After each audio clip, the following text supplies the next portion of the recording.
Kemudian daripada itu sambungan daripada kuliah kita yang telah lalu ya. Risalah yang lalu ada kan ya? Kita ada bagi ya. Yang sudah dulu, bulan sudah ada tak? Risalah. Ada bagi kan? Hah? Tak ada bagi ya? Oh, rasanya tak ada ya? Oh, tak silap saya ada itu. Ini sambungan yang telah lalu ya. Tanda-tanda akhir zaman ya. Yang pernah diceritakan oleh Rasulullah sallallahu alaihi wasallam. Jadi kita mulalah ya. Kalau gitu kita insya-Allah akan ulang balik aja ya. Apa yang dinyatakan oleh Nabi sallallahu alaihi wasallam di antara beratus tanda kiamat ya. Sebelum kiamat besar, orang yang berpegang dengan agamanya seperti memegang bara api. Okay.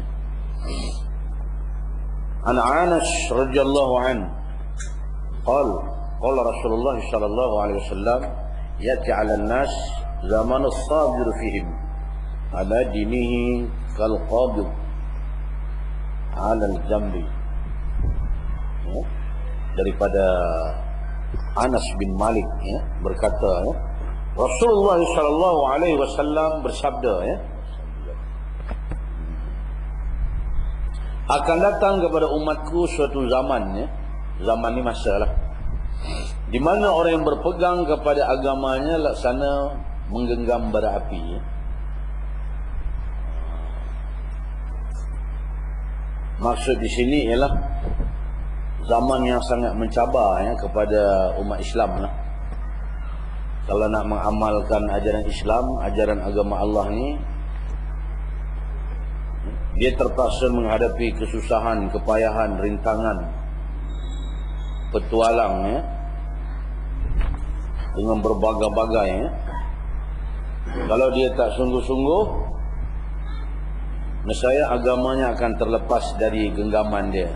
Ini maksud menggenggam bara api ya. Kerana suasana keliling di masa itu dah tak dapat membantu dah. Ya. Kalau nak amal Islam tu suasana keliling ni ya, kebanyakan manusia tak mau dengan Islam ni, dimusuhi Islam tu. Jadi kerana itu kalau nak amal, misalnya katalah kita ni ya, kita tahu halal haram. Contohnya bukan babi itu je haram. Di antaranya katalah riba ya. Wa harramah riba. Riba itu diharamkan oleh Allah. Ya, di antara dosa yang besar-besar ya. Hanya dosa riba lah, kalau kita amal riba ni Tuhan isytihar perang. Ya, kalau minum whisky, brandy, Martin, Mahaguru, Jiniwalka, belum siap perang ni. Menyundal di cekirut no, jumpa bosia ke bojan ke bujin ke, tak isytihar perang lagi. Tapi riba ni bermakna kamu memerangi Allah dan Rasul. Soalnya kita tahu ni, manusia ni dia ada asas dia ya. Dia perlu kahwin, lelaki nak perempuan, perempuan nak lelaki, nak pakai motor, nak pakai kereta, nak ada rumah, macam-macam lah ya. Tentu kita menggunakan wang nak beli, malahan kita ni serba kekurangan. Tetapi di suasana keliling tu dah orang amal riba dah. Kalau you tak ikut sistem riba ni, alamat tak kahwin lah. Malahan sekali pinang makwa sekarang ni 7-8 ribu, sekupang tak boleh kurang. Kurang sekupang memang tak jadilah. Terpaksa kita pinjam kooperatif, walau isteri itu eksekutif misalnya. Eksekutif dengan kooperatif jadi primitif lah. Pinjam 10 ribu, bayar 20 ribu, riba lah nama dia. Yang ni suasana di keliling tu tak mau lagi pada Islam lah. Sistem haram ni dia amal. Terpaksa beli motor cara riba, rumah cara riba, semua riba. Semua orang tahu hal ni. Kalau andainya kita, alang-alang ikut agama tadi, akhirnya terlepas. Terpaksalah kita secara sistem riba tu. Haram-haram lah peduli apa, orang pun lagi lebih lagi. Bukan seorang je masuk. Kalau aku masuk, banyak lagi makmum belakang masuk. Peduli apa? Begitu ya. Ini maksud yang kata Nabi, memegang agama di masa itu umat aku macam menggenggam bara api. Terpaksa lah.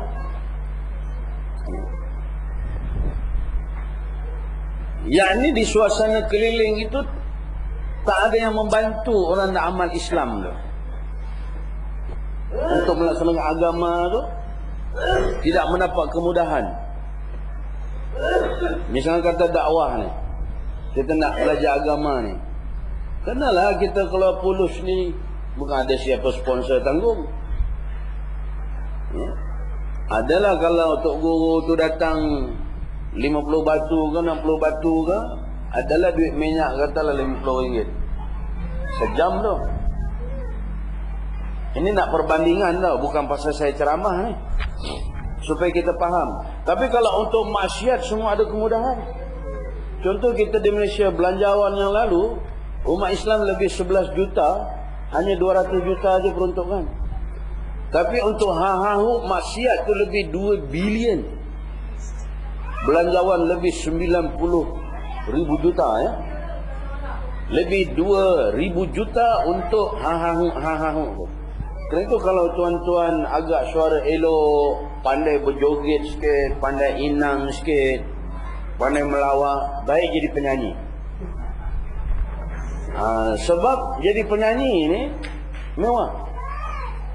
Sekali panggil, sekali menyanyi 20,000 bayar. Bayar dulu tu 30,000. Kalau ulama penyanyi misalnya Ustaz Michael, misalnya Michael Jackson, 3 juta. Memang lebih punya. Dari kalau nak agama ni itulah melopong lah kau. Tapi kalau untuk maksiat tadi, menyanyi itu bukan sampai sejam. Ada orang menyanyi dijemput sejam tak berhenti. Oh Fatimah, oh Fatimah, oh Fatimah, sampai sejam. Gila babi punya penyanyi. Habis cun 3 minit nyanyi tu 20,000, 30,000. Bukan kita cerita ni cemburu dengan penyanyi. Maknanya suasana masa itu maksiatnya. Kerana itulah kalau agama ni kau bagi makan lah, bagi umpan lah, macam-macam. Alamak, kalau datang pun semua depan Tok Guru macam nak mampus. Dah dibagi nasi macam-macam tu, depan Tok Guru tu fikir makannya tu moyo macam selsema burung punya penyakit, macam matpit. Kalau sampai 3 jam lah ya, nengok Tok Guru tu macam 2 orang dah. Ustaz tu bercakap berdua je, mata dah rabun dah. Yang ni tidak ada kemudahan masa tu. Ini antara Nabi, kalau ikut sangat agama ni, laksana memegang bara api, akhirnya kita pun terlepas hukum tu. Ikut juga bermaksiat. Ya. Itu baru individu tu, belum suruh orang lain lagi tu.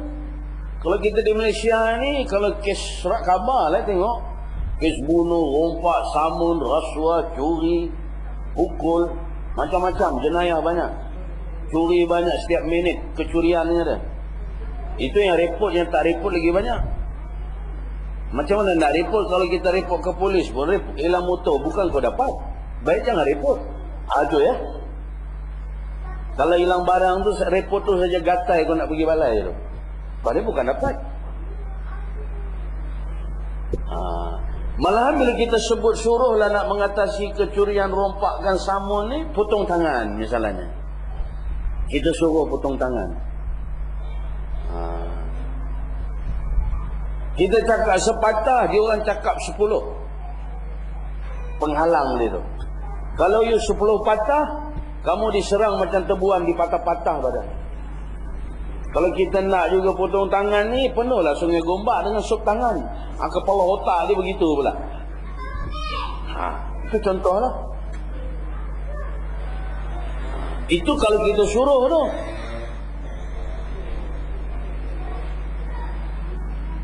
Malahan untuk diri sendiri pun tadi, kerana suasana keliling dia dah banyak perpecahan kesesatan.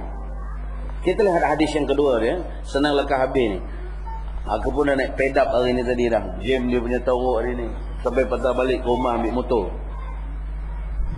Jadi modal itu banyak tercicir lah.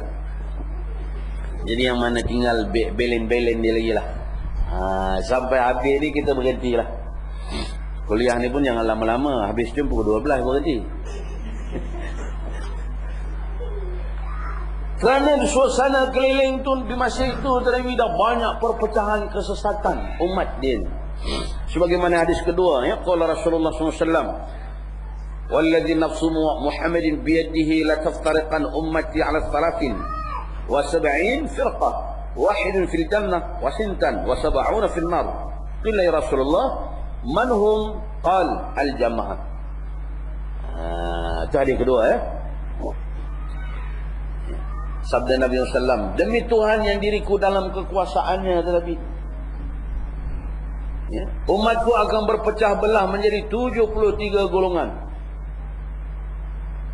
Hanya satu golongan sahaja yang masuk syurga, dan 72 lagi akan masuk neraka. Ini confirm masuk neraka 72 ni. Sahabat bertanya, golongan mana yang selamat ya Rasulullah? Nabi SAW menjawab, mereka itu yang selamat adalah golongan jamaah. Ini ahli sunnah wal jamaah ya. Yang dimaksudkan jamaah di sini yang selamat ialah golongan yang berpegang teguh dengan Al-Quran dan sunnah, dengan pendirian para sahabat dan juga as-salafus salih, ataupun diistilahkan oleh para ulama, seluruh jumhur ulama, yakni golongan ahli sunnah wal jamaah yang mengikuti Al-Quran dan sunnah. Itu mana ahli sunnah wal jamaah. Lain pada itu, golongan lain pada itu, semuanya sesat. Semuanya jadi penghuni neraka ya.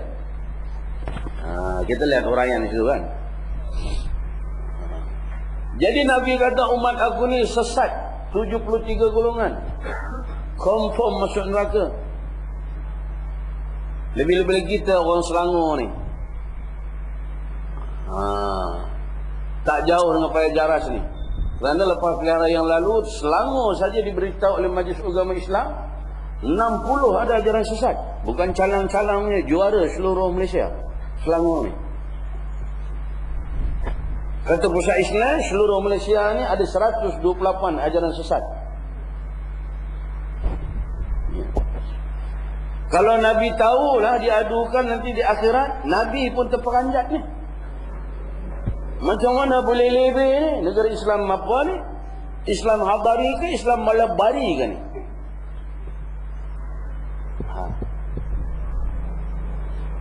Padahal Pusat Islam ni dijaga ajaran sesat kerana itu dia tahu sampai 128 ya. Selangor ada 60. Yang tukang lapor tu pun sesat juga. Pasal mereka pun tolak Quran hadis, sesat juga lah. Yang di Paya Jaras hari itu diceritakan surat khabar, berminggu cerita. Ajaran tu kemuncak, ajaran tu semayang ni niat ya. Kalau ada orang azan misalnya, Allahu Akbar, Allahu Akbar, lepas azan tu niat dah semayang lah. Kemuncak ajaran tu tak payah lagi niat, tak payah langsung semayang lah, niat pun tak payah lah. Kira makam dia begitu tinggi lah derajat dia. Tu ada orang tanya saya, apa hukumnya Ustaz ni? Saya kata, saya ni bukan ahli majlis fatwa, bukan saya mufti. Tapi setakat saya mengaji lah kitab-kitab, kitab Hindu ke, kitab Cina ke, kitab orang putih ke, kalau menurut Quran tak sembahyang ni berat lah. Seluruh agama kafir di muka bumi ni dia ada kitab suci dia. Tempat saya jam di betul cap tadi, Yang geng bertukir tu kitab suci dia, nama dia Wida, nama dia. Hukum sembahyang wajib hukum dia. Menurut ajaran Hindu. Buddha sembahyang wajib sampai mampu yo. Kita punya atuk 3 kali sembahyang. 3 kali yo. Jangan main-main kan. Kita punya sembahyang 3 kali yo. Last topik tu dia pakai baju guni bawang tu. 3 kali sembahyang. Dalam kitab dia Virapitaka nama dia. Dalam kitab Yahudi kan, Taurat ke Injil, sembahyang wajib. Kerana itu bagi mereka, ya, sesama agama mereka tu, kalau meninggalkan sembahyang, hukumnya kafir hukumnya. Walaupun mereka tu dah kafir, kafir mengkafir lagi kerana tak sembahyang tu tadi. Faham tu? Tinggi sikit pengajian ni, aku pun tak faham ni. Kerana itu kita boleh tanyalah, tanya Syami Bertukib tu. Macam mana ini Syami? Dia orang niat tak payah lagi sembahyang lah, sudah makam tinggi. Dia tak payah buka kitab hukum dia tu. Orang ni kata Syami sah kafir hukum dia. Gini tarikat tak sembahyang tadi, sah kafir. Faham tu? Tak faham tak apalah, tinggalkan. Lekah habis, lekah balik kita. Ini keadaannya.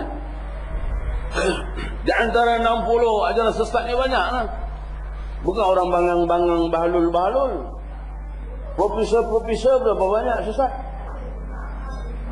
Di universiti-universiti lebih 200 dalam laporan tu. Geng Kasim Ahmad tu.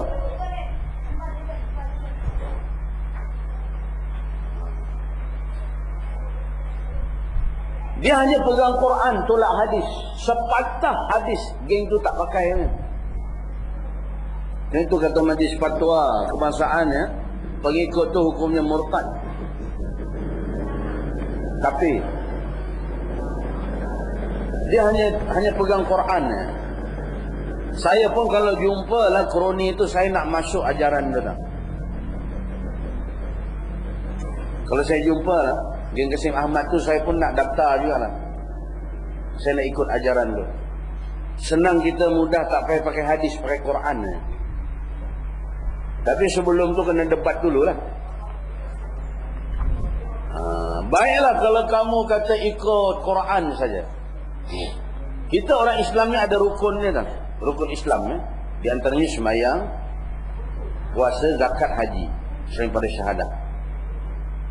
Sembahyang dalam Quran ni Tuhan sebut 87 kali kan. Di antara 77,439 kalimah kalamullah itu ya, ada 87 kali kalimah sembahyang tu Tuhan ulang-ulang. Wa aqimus solah. Allah hanya menyuruh sembahyang ya. Dalam Quran tu Allah hanya menyuruh sembahyang.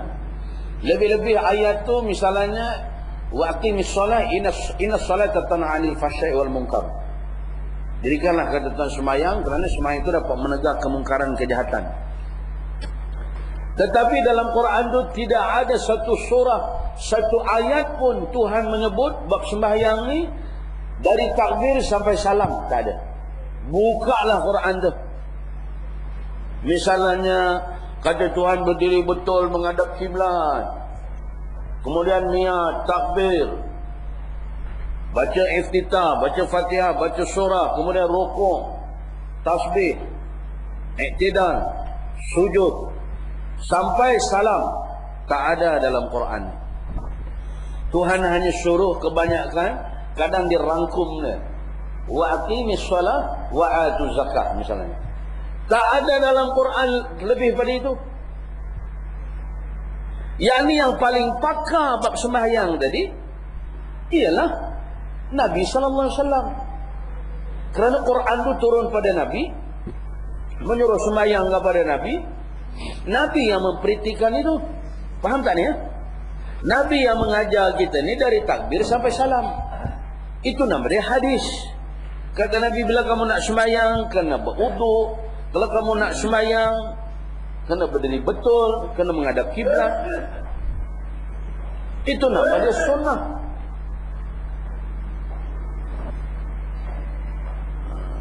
Kalau kamu tolak hadis, nak ikut Quran, macam mana kau nak sembahyang? Sial babi haram jadah tua bangka, tak reti bahasa, mampus tak mau menyesatkan orang hidup. Sial.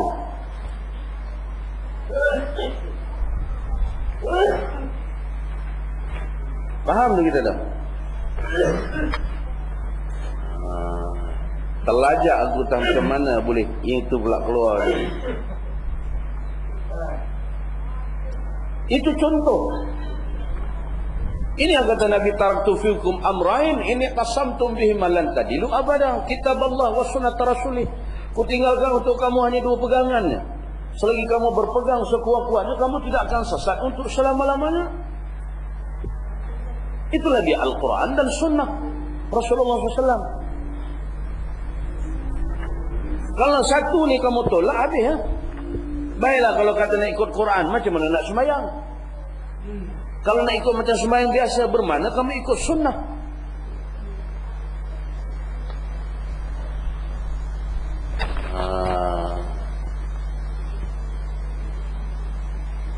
Ini kena faham ni. Geng-geng tu, geng Surah Dajjal, geng Parisno ke sofa lah tu. Dia kata dia belajar juga dengan ulama. Dia tak sebut ulama siapa guru ke Syekh Ahmad tu. Ulama syait nama dia, ulama syaitan. Bila kita cakap, oh kata ustaz tu ceramah nyebut nama orang. Nama-nama ni tu dah disita dah oleh majlis agama dah. Sesat. Bila kita cakap, oh maka kata mengumpat. Parisno tu sampai tuduh memelihara betina Yahudi. Nabi SAW tu memelihara pelacur. Lebih 10 betina yang Nabi zinahi.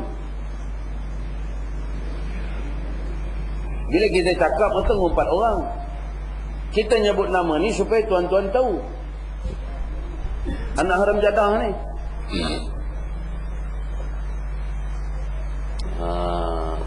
Ini yang kena maki hamun dalam ceramah tu. Katalah seorang tu jadi imam, mengajar apa semua, tok alim. Dia tu pula ayah kamu misalnya. Orang tuduh di surat khabar macam-macam. Si Anu tu kata dia jadi imam, dia main sundal di Cukirut. Ayah kamu tu kahwin pun dengan pelacur. Kalau ayah kita lah dituduh macam-macam, marah tak marah? Itu baru ayah kita tu. Kalau betul tak apa. Ni benda fitnah. Tambah lagi Nabi kamu tuduh ni haram jadah betul. Kamu boleh maki hamun bapa aku, keturunan aku, tak apa. 7 keturunan sundal Ustaz Tarmizi tu, tak apa. Kamu jangan tuduh Nabi. Ini nyaya.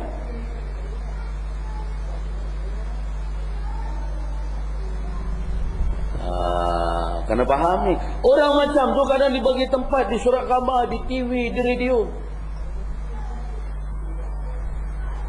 Ada tiap minggu tulis surat khabar tu, orang-orang kepuak ni. Pasal apa dibagi tempat? Kenapa dibawa masuk? Pasal yang bawa masuk tu pun sesat sama. Faham tak tu?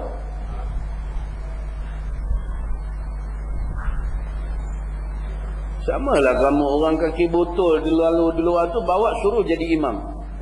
Pasal apa kata disuruh dia kaki mabuk tu disuruh jadi imam? Pasal kamu yang makmum tu pun mabuk juga. Luar-luar selapa. Faham tak tu? Soi betul. Macam mana aku tarik angin kadang dalam pengajian tu. Kadang-kadang kita bukan nak sebut nama-nama puaka ni. Tapi hidup menyusah orang. Menyesatkan orang. Banyak lagi tu. Baru 2 ajaran sesat yang saya sebut tu.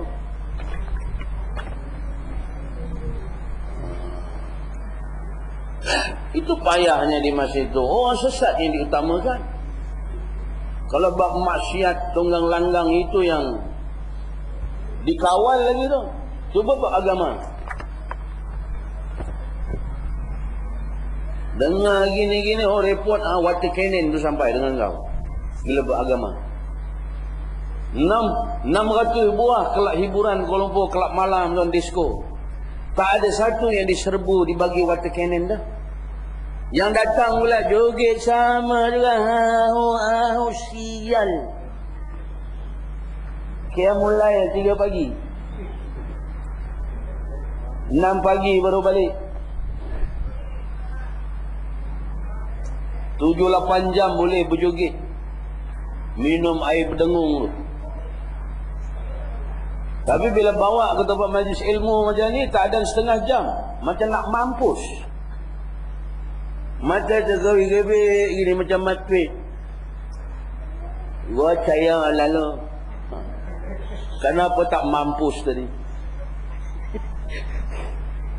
Faham tu? Aku pun tak faham cerita ni. Ini Nabi dah gambarkan ya, 72 umatku ni sesat. Kita lihat sebelah dia tu. Habis, senang habis akan berhentilah. Kerana pada mereka tu Nabi, Islam pada mereka hanya tinggal nama ya. Ya. An Ali radhiyallahu an, qala Rasulullah sallallahu alaihi wasallam, yushiku ayati 'ala an-nas zamanun la yabqa min al-islam ila ismuh wa la yabqa min al-Quran illa rasmuh. Masajiduhum 'amiratun wa akhra min al-huda. Ullama'uhum syarru man tahta adim as-sama'i min 'indihim takhrujul fitnah wa fihim ta'udu. Daripada Ali bin Abi Talib ya radhiyallahu anhu, telah bersabda Rasulullah sallallahu alaihi wasallam, sudah hampir tiba ya suatu zaman ya, suatu masa di mana tidak tinggal lagi daripada Islam itu kecuali hanya nama ya. Tengok IC boleh lah. Tengok IC, nama orang Islam. Atau tanya siapa nama kau ni? Muhammad bin Abdullah. Nama macam Nabi, macam bapa Nabi, bapa. Nama aja lagi Islam. Tapi segi penghidupan dari ujung rambut, ujung kaki, dah tak nampak Islam gitu dah. Ini maksud kata Nabi akan sampai no? Islam tinggal nama. Berselop ini, bawa bini pula pakai mini skirt, belah depan belah belakang, pakai bini itulah baju ketiak bulu menggerbang. Bolehkah kita beritahu pakaian isteri macam tu adalah pakaian Siti Fatimah? Pakaian Aisyah tu tau, isteri Nabi macam tu lah pakai, kain belah tu. Boleh ke? Pakai baju ketiak bulu.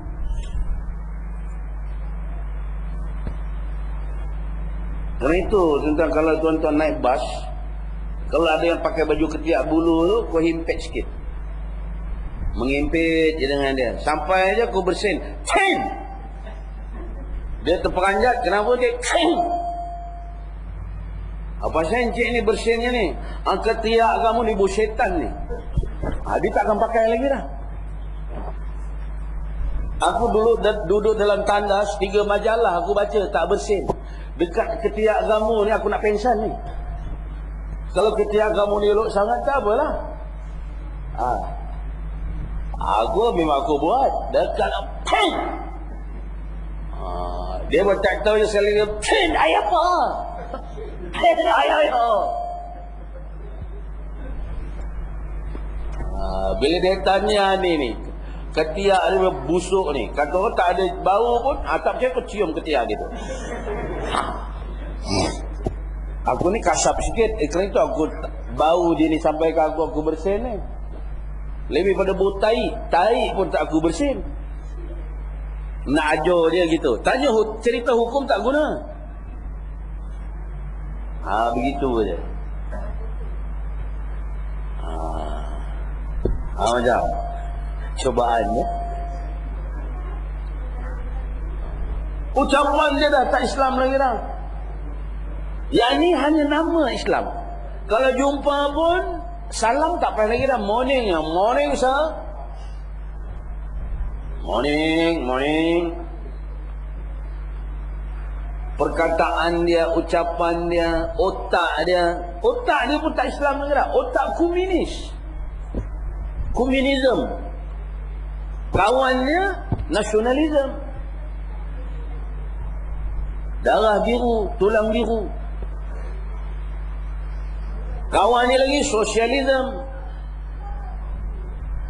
Naik kuning mata jadi sosialisme. Kapitalisme, kronisme, mamanisme, syaitanizm. Semua jenis mereka ini dah zam-zam ala kazam. Mata kajing saja. Tak ada lagi otak Islam. Pasal apa kalau kita sajikanlah tentang Islam, mereka tak akan terima. Tak sesuai lah, itulah, inilah, macam-macam. Ini jenis otak yang Islam tinggal nama. Kain dia lah, macam-macam lah. Dia punya inti dengan pakaian Islam tu, tambah lagi ni pakai serban ni sesat ni. Pakai serban ni sesat, kata mereka. Dia jubah dicanai pula tu, dihebahkan pula. Tak patutlah ni kebudayaan, itulah inilah pendapat mereka. Kerana itu dah diracuni semua orang tadi. Pasal kamu tak minat dengan Islam, tak suka dengan Islam, anti-Islam. Kalaulah berita perdana tu, Haji Singh tu dengan aku lah baca berita, Melayu ramai yang pingsan, mampus pun ada. Katalah berita perdana tu berdua, Sen Holon tu dengan saya misalnya, baca berita. Macam ada yang pingsan Melayu haprak ni. Kata kenapa pula ni ketua ajaran sesat ni masuk ni? Pasal kita pakai gini dah dicop sesat. Tapi Sing tu kamu tak cakap sesat pun. Katalah saya ni pakai terbus, pakai tali leher macam batang nibung, pakai kot misalnya. Sebulan akan dicanai adalah surat khabar. Kata tak patutlah ada berserban, pakai tali leher pula macam-macam. Tapi Sing tu tak cakap pun. Sui punya ulang tu. Nampak tadi anti-Islam tu? Semacam je tengok. Seolah-olah kita ni macam makan orang pula. Ini kepala otak dia dah rosak tadi. Banyak lagi lah. Makan minum dia, jalan dia, cakap dia. Apa kata Nabi lagi dalam hadis akhir zaman ni, sebelum kiamat ni? Wala yabqa minal Quran illa rasmuh. Quran pada mereka hanya tinggal tulisan. Tinggal tulisan. Bukan tinggal bacaan, bukan hanya untuk dibaca, tinggal tulisan. Simpan baik-baik Quran tu. Yang menyimpan tu bukan baca lagi dah. Kadang tulisan Quran tu dia beli di Maidin tu, lekat di rumah di dinding, besar punya ayat. Nah, bertahun simpan. Kalau tanya bukan tahu baca dia. Kau tahu tak ayat apa ni macam ni? Aku pun tak faham lah Ustaz, aku tak ada baca pun. Lebih baik kamu letak tulis Cina di dinding tu. Kalau kamu tak tahu baca ayat Quran, apa bezanya dengan tulis Cina? Pun kita tak tahu juga. Maknanya luar-luar selopah. Ada tulisan kelingnya. Ya, ini Quran di masjid itu hanya untuk mam dengan ko. Makna sama tu, mam dengan ko tu makna sama. Quran pada mereka masjid itu hanya untuk mampus atau kujul makna dia. Sakit tenatlah tak baca Quran lagi.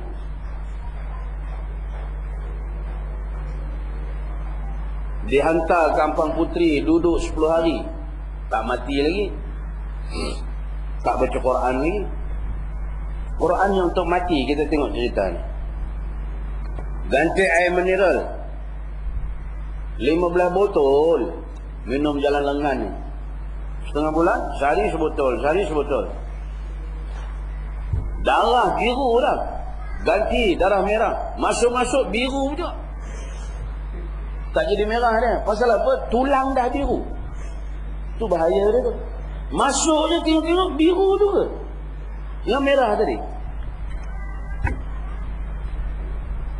Pasal tetap dulu kini. Salah. Tu faham tak? Nak bernafas pun seminggu nak. Ganti oksigen lah 7 tong ganti. Respitornas ni. Buka mampus.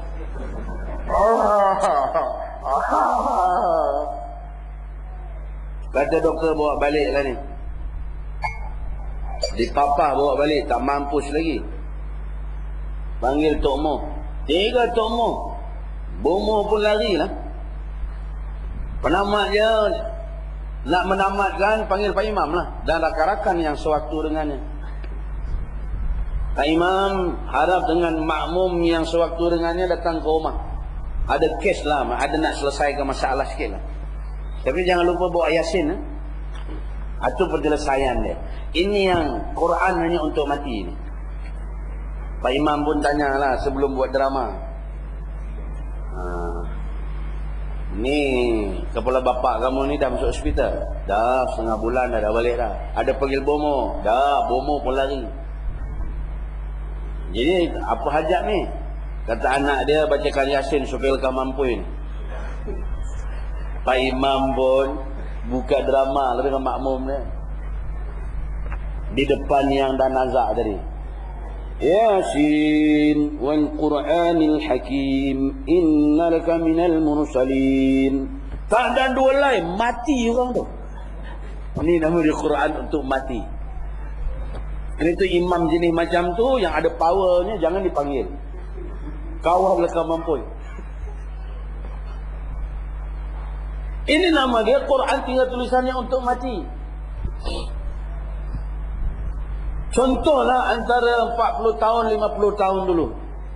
Saya ingat lagi tu masa kecil lah. Tahun 60-an, tahun 50-an. Dalam Selangor ni Ustaz ya, dia dulu majoriti dia ada 3 spesies. Pasal kampung saya Sabak Bernam tau.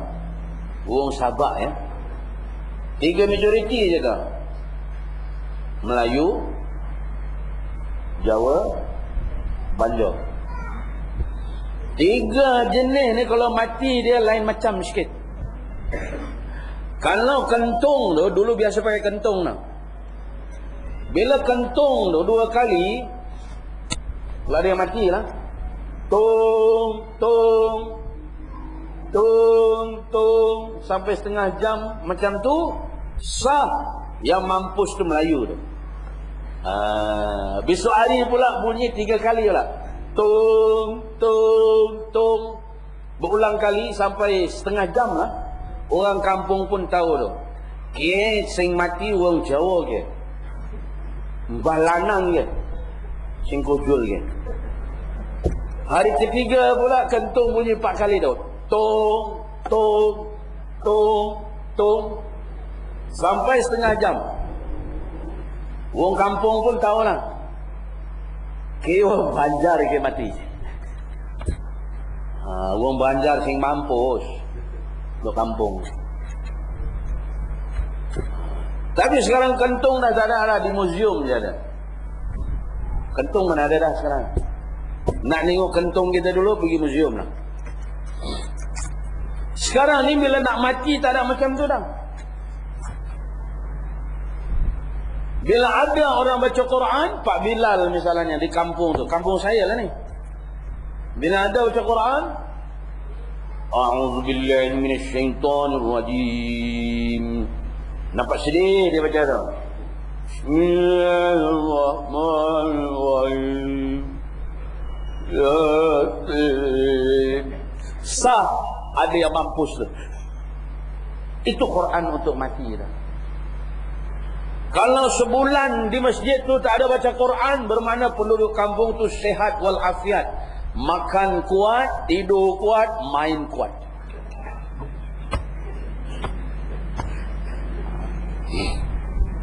Tak payah jauh tempat saya sekarang tinggal ni. Gitu ya. Kadang tengah hari buta, Pak Bilal, Pak Imam tu baca Quran, apa jaga dia? Ada je baca Quran, sah ada yang mati. Ini Quran untuk mati. Katalah kalau hari-hari di masjid tu baca Quran. Ada yang komplain. Ada yang jumpa AJK. Kau AJK masjid dah? Tolong beritahu pengurusi, jangan hari-hari baca Quran. Mengarut Quran ni kalau ada orang mati tak apa. Itu pula. Pasal di masa itu umatku kata Nabi, hanya dengan berseronok gembira ya. Penyakit masa itu terlalu banyak. Terlalu banyak. Yang Nabi kata, umatku masa itu hanya dia minat dengan nyanyi-nyanyian muzik artis. Sebagaimana dalam sebuah hadis Nabi SAW ya. Wa tukhadhatil qiyan wal ma'azib Nabi. Umatku hanya memuja para artis, penyanyi-penyanyi, muzik-muzik banyak dimain. Itu tanda kiamat tu. Yang ni umat Islam hanya suka berseronok. Kalau kita lihat hadis yang lalu lah, ya, ini yang dinyatakan oleh Nabi SAW. Terlampau banyak penyakit. Sebagaimana sabda Nabi SAW, ya, kita tambah lagi sikit. Dalam risalah tu tak adalah. An Abi Hurairah radhiyallahu an yaqul, sami'tu Rasulullah SAW yaqul, sayusibu ummati da'ul umam. Faqalu, ya Rasulullah, wa ma da'ul umam? Qal, al-ashar, wal-batar, wal-takassur, wal-tanajus, wal-tabaghut. Wal-tanajus fi dunya, wal-tabaghut, wal-tahasud, hatta yakuna al-baghya. Daripada Ali bin Abi Talib ya radhiyallahu an. Rasulullah SAW bersabda ya, umatku akan ditimpa penyakit-penyakit yang pernah menimpa umat-umat dahulu. Sahabat bertanya, apakah penyakit-penyakit umat itu? Penyakit dahulu. Nabi SAW menjawab, penyakit-penyakit itu ialah kamu terlampau banyak bergembira. Itu penyakit. Bergembira, berseronok tu penyakit. Seronok ya. Puja artis, puja penyanyi. Ini tengok rumah orang Islam sekarang. Kalau dulu tahun 40-an, 50-an, 60-an dulu, kalau kita lalu di rumah orang Islam, terasa kampung tu macam rumah orang Islam. Kalau waktu maghrib, tiap rumah tu mengaji. Walaupun masih itu tak ada lampu listrik tu, pakai pelita je, boleh nampak ayat Quran. Sekarang ni nak baca Quran tengah jalan pun boleh, tapi jumpa alif sebatang pun tak kenal. Zaman kita, zaman kita kalau masuk kampung-kampung orang Islam, tak ada terdengar lagi tu. Sebelah rumah tu seolah-olah keturunan Keling. Lagu Keling, cerita Keling, lagu Keling. Orang tadi apa pegang mic lagi. Kita tengok Keling ke rumah ni. Tengok keluar Melayu. Ni umat dia ni. Hiburan. Rumah sebelah pula Hindi. Lagu Hindi, cerita Hindi, semua main Hindi je. Suasana dah tak ada lagi dah. Ini yang Nabi kata, masing-masing tu tadi ada yang puja penyanyi, puja artis, muzik. Nabi cakap ni. Kita berpandu hadis tanda akhir zaman ya, sebelum kiamat besar ini yang Nabi akan berlaku. Suka dengan bunyi-bunyian. Bayangkanlah handphone kita yang macam botol boleh baling anjing terus kujul tu. Irama muziknya ada 30. Ada yang 60. Kita pun naik pening kepala nak irama apa nak picit ni. Tak ada pula bila orang telefon bunyi dia misalnya inna lillahi wa inna ilaihi raji'un. Tak ada pula. Itu telefon ustaz bunyi tu. Tak diangkat lagi inna lillahi wa inna ilaihi raji'un. Tak ada pula. Banyak itu handphone kita telefon pejabat. Kita nak sambung ni, operator nak sambung tu bukan sampai 7 hari. 7 second je. Sementara sambung kita nak bercakap dengan seorang tu menyanyi lagi. Amma Hello Encik, sambungan tak dapat dihubungi lah. Minta sekali lagi sambung lah. Cuba sekali lagi. Tawakal. Sambung lagi. Ayah pak, kaji kakak bagam, kaji bagam. Sial betul. Itu sementara nak sambung tu. Masuk dalam kereta, lagi. Nabi dah kata ni. Sampai rumah, alat hiburan ni. Apa kata Nabi ni? Kita sama-sama tadi balik rumah ni. Ni penyakit ni. Berseronok, bergembira itu terlebih penyakit. Nama penyakit 6 Jahannam nama dia. Baru satu kita sebut tu. Kita balik rumah tu. Alat hiburan bagi kita tu. TV. $0 besar. Mak dengan bapak duduk di TV besar tu. Back one. Bapak boleh duduk lah dalam TV tu begini je. Siapa tu? Itu kepala bapak dia. Dalam TV tu. Besar. Almari tu. TV dia bawa CD, DVD, VCD, DDD, BBD, DVD. Bawah lagi tu kitab-kitab. Kitab tafsir dia apa? Bintang, Mangga, URTV. Benda-benda yang macam tu. Yang ada di bawah tu. Segala cerita ada. Ini dah sampai ketika dia Nabi cakap. Itu baru kita dengan isteri tu. Belum anak lagi. Dalam bilik tu ada lagi anak. Dengan komputernya, dengan game dia. Kerana itu anak kita tak game-game sampai 3 pagi. Itu anak yang tua tau. Setiap bilik rumah kita tu ada hiburan.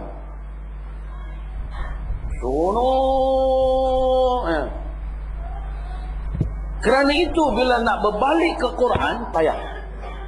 Quran hanya alat untuk tadi.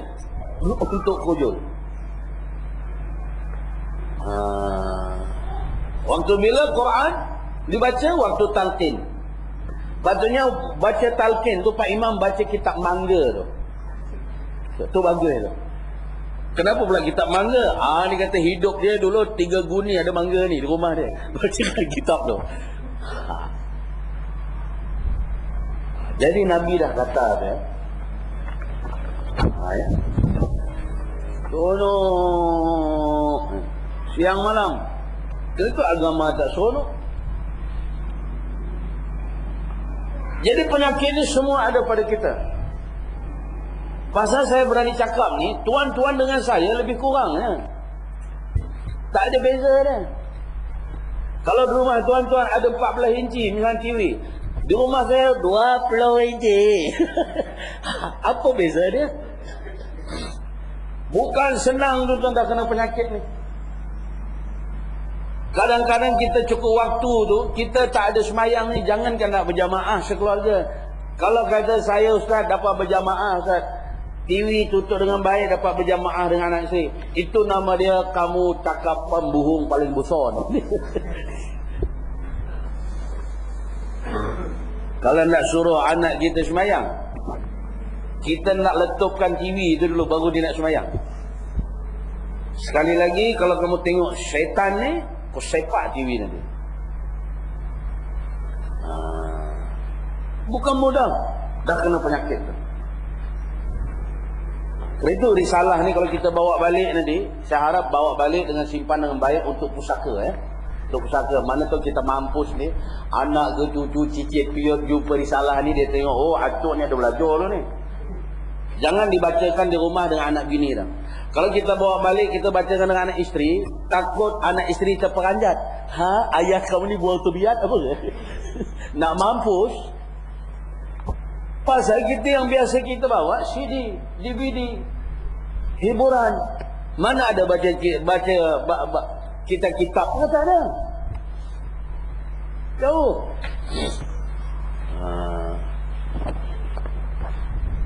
Dan apa terapi lagi dia? Tanda akhir zaman tadi. Apa situ? Masajiduhum amiratun khafin minal huda. Ya. Masjid-masjid mereka tersergam indah ya, tetapi kosong daripada hidayah. Ini kita lihat hadis keempat di bawah ya. Ana Anas radhiyallahu an Nabi sallallahu alaihi wasallam qala la taqumus saah hatta yatabahan nas fil masajid. Dari Anas bin Malik ya radhiyallahu an. Ya. Bahwasanya Nabi sallallahu alaihi wasallam bersabda, tidak berlaku ya, tidak terjadi hari kiamat ya, sehinggalah umatku bermegah-megah dengan binaan masjid. Nabi cakap tu, kiamat kan tak akan terjadi, melainkan umat aku di seluruh dunia ni hanya bangga dengan masjid. Masjid besar, masjid termahal. Tak ada berbangga. Kita jarang jumpa, saya lah ustaz yang berjamaah di masjid tu, jarang.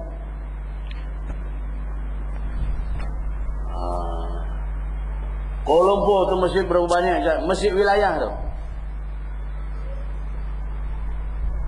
lebih ratus juta. Cantik untuk pelancong. Yang sembahyang subuh 3 orang, Imam, Bilal, siap. Itu pun ada pencen. Tidak, dia pun cabut. Tak percaya subuh boleh pergi daripada sini. Berapa orang dia? Nak banding dengan sejadah, dengan lampu, banyak lampu lagi. Banding dengan tiang, lagi besar tiang dia. Jamaah tak ada. Masjid cantik berebut. Bukan berebut nak datang berjamaah, berebut merampas masjid tu. Kami Ustaz, kumpulan kami dapat merampas masjid tu. AJK lama kami sepak semua. Saya sekarang AJK baru lah. AJK jenis baru yang ni merompak ni, setahun datang 2 kali je. Waktu bila majlis Nabi naik ke langit, Isra' Mi'raj. Pasal apa jadi datang? Ada mentaka darah. Majlis waktu Nabi lahir, Maulid Rasul, bulan Rabiul Awal, dia datang lah. Pasal apa? Ada mencekik, lembu tumbang.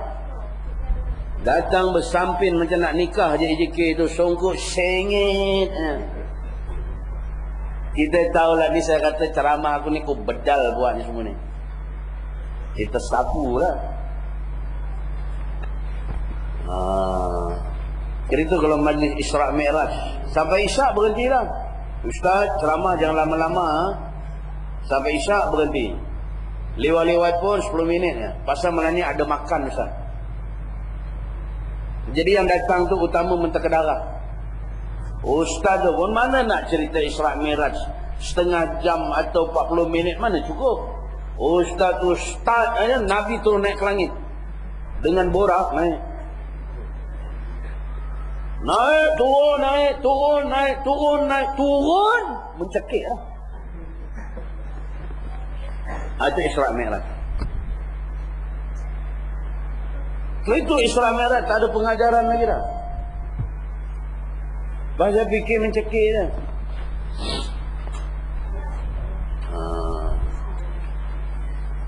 Itulah Maulid Rasul.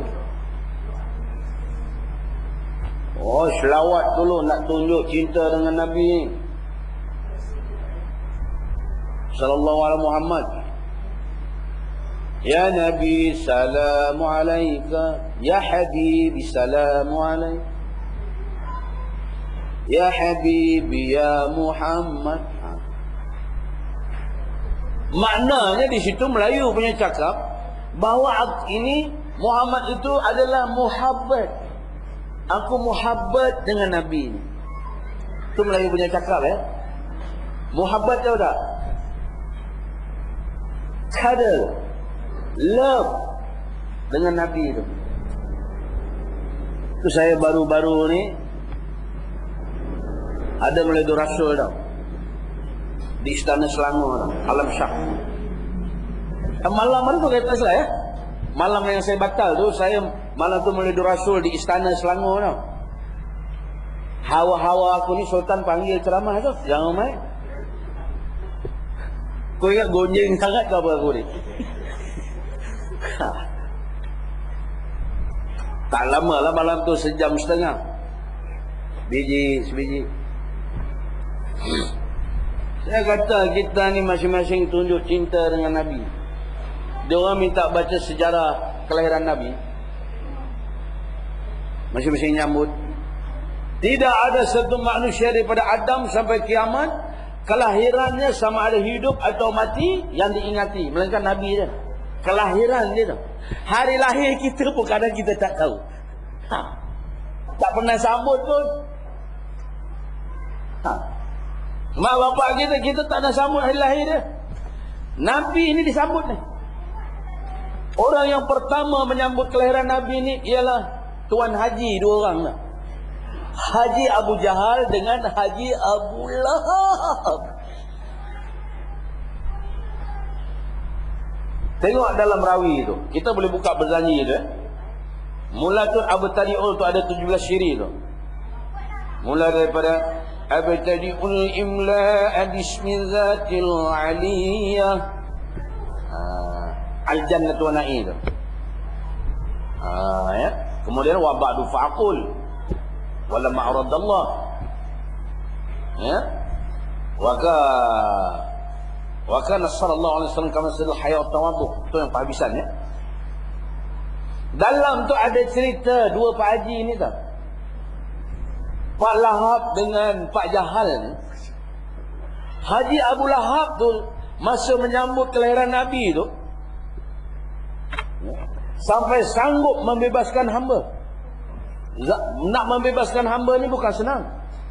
Memang tak ada bebasnya. Melainkan kerana lelonglah hamba tu, dijual ke orang lain. Ya? Seperti Tuan Sadiq Sigaraga yang memulun harta Syekh Ulam Raja. Dia lelong 3 hari. Penamanya sampai 5 dirham. Sadiq Sigaraga tak laku dengan Tuan Penasihat Kasim Pancalun Syekh Kuntun. 5 dirham pun tak laku.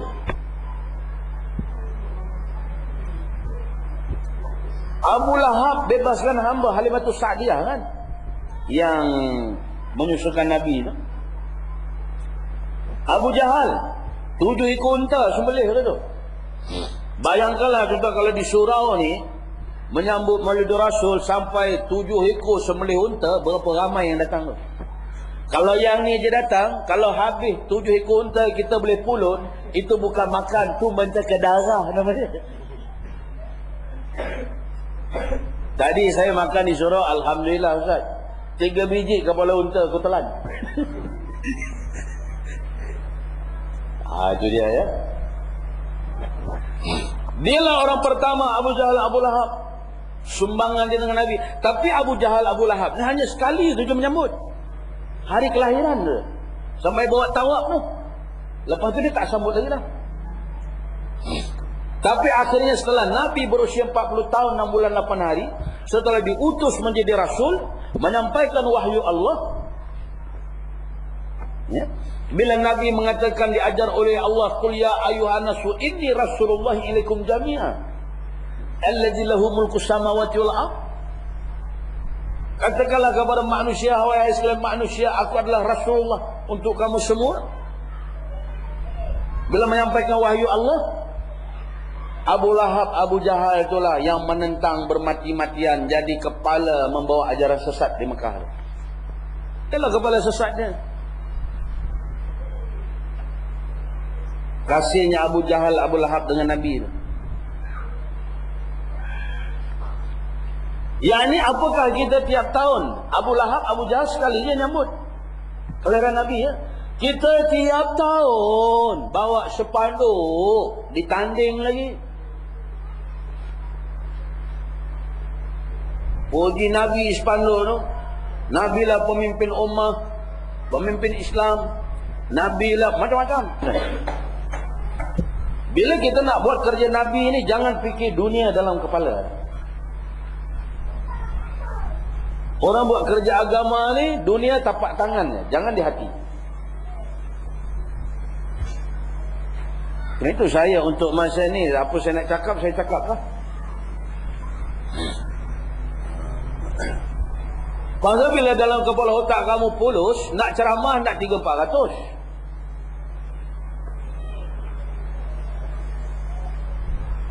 Ada allowance, pergi pun dapat, balik pun dapat.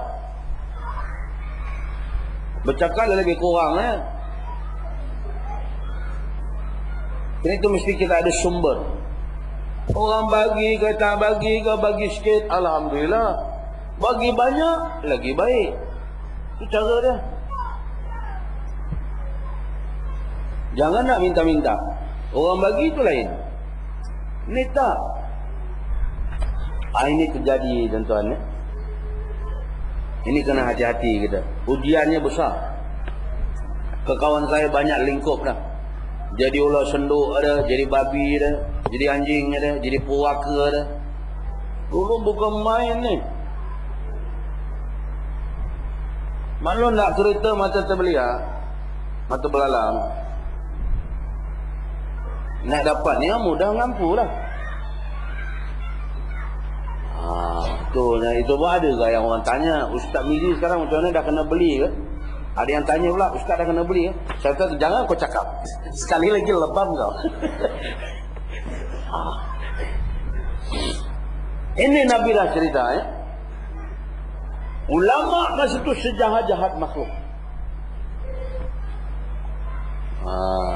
Kerana itulah tentang kerja Nabi ini menyampaikan risalah Al-Quran dan Sunnah ni, kerja Nabi-Nabi. Kerana itu kena hati-hati tuan-tuan.